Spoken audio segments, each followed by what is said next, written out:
নমস্কার, আমি জ্যোতিষ সম্রাট রতন শাস্ত্রী, সংখ্যাতত্ত্ববিদ, বাস্তুবিদ ও হস্তরেখাবিদ।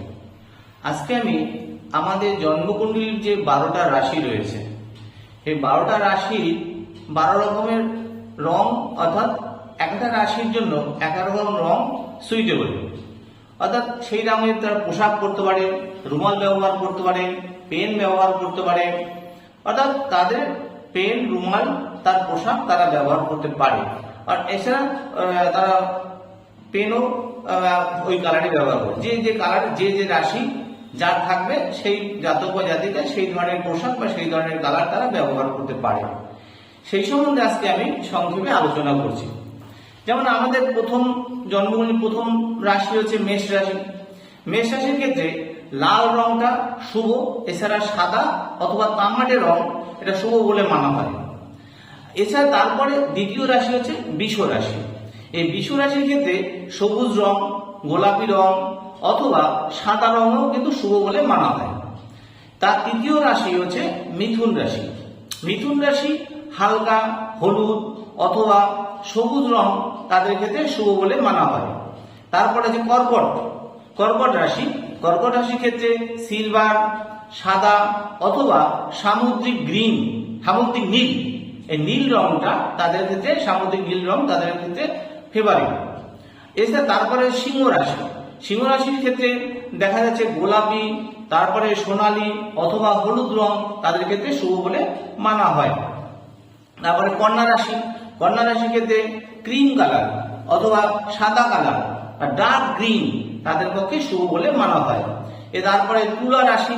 তুলা রাশির ক্ষেত্রে হালকা নীল, গোলাপি অথবা সাদা এই রংগুলো শুভ বলে মানা হয়।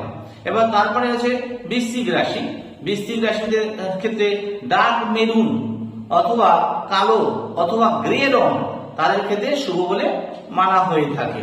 তারপরে আছে ধনু রাশির ক্ষেত্রে হলুদ অথবা পার্পেল অথবা গাঢ় কমলা রং তাদের ক্ষেত্রে শুভ বলে মানা হয়ে থাকে। তারপরে এরপরে রাশি হচ্ছে মকর রাশি। মকর রাশি নেভি ব্লু, গ্রে, হালকা হলদে অথবা তাদের ক্ষেত্রে বাদামি রং তাদের ক্ষেত্রে শুভ বলে মানা হয়ে থাকে। এরপরে হচ্ছে কুম্ভ রাশি। কুম্ভ রাশির ক্ষেত্রে বেগুনি, হালকা নীল অথবা সিলভার কালার তাদের ক্ষেত্রে শুভ বলে মানা হয়ে থাকে।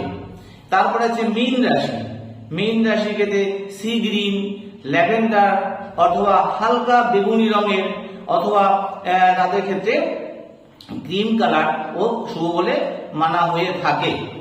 এই যে 12টা রাশির ক্ষেত্রে বিভিন্ন রকম রং সম্বন্ধে আলোচনা করলাম, এই রং যদি তার রঙে যদি তারা পোশাক বা পেন বা রুমাল, এই ধরনের তারা হাতে দেখা যায় ক্রিস্টাল পাথরের ক্রিস্টাল বল, তার বলে যে মালাগুলো হাতে পরে, এই ধরনের কালার অনুযায়ী যদি পড়ে তাদের ক্ষেত্রে শুভ, অর্থাৎ তাদের আর্থিক অবস্থা, তাদের চলন গলন, মানসিক অবস্থা, তাদের ডেভেলপমেন্ট হবে। অর্থাৎ সব রাশির ক্ষেত্রে আলাদা রং তারা ব্যবহার করে। মনের যে জোর, উদ্যোগ, প্রচেষ্টা, এই সাফল্য, এগুলো তারা কিন্তু সামনের দিকে এগিয়ে যেতে পারে। তাই এই বলে আজকে আমি এই ভিডিও শেষ করলাম। নমস্কার। ভালো লাগলে লাইক করবেন, সাবস্ক্রাইব করবেন, শেয়ার করবেন।